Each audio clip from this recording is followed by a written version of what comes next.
নমস্কার, অ্যাস্ট্রোলজার মাতৃসাধক বিশ্বনাথ শাস্ত্রী বলছি। যাদের শনির সাড়ে চলছে বা যাদের শনির দোষ চলছে তারা তো এটা মানবেনই।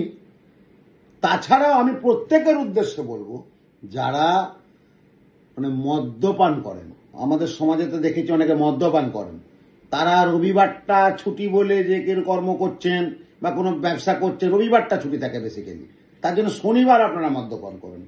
এটা কিন্তু কোনোভাবেই করবেন না। তাহলে আপনার জীবনে নেমে আসবে অশান্তি, আপনার জীবনে নেমে আসবে পারিবারিক অশান্তি, আপনার জীবনে নেমে আসবে শারীরিক অশান্তি, আপনার জীবনে নেমে আসবে মানসিক অশান্তি। করবেন না।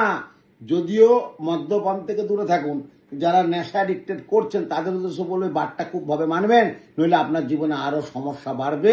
আর মদ্যপান কোনো নেশায় আপনারা করবেন না, তাহলে কিন্তু ভীষণ ভালো হবে। জয় মা, জয় মা, জয় মাতা।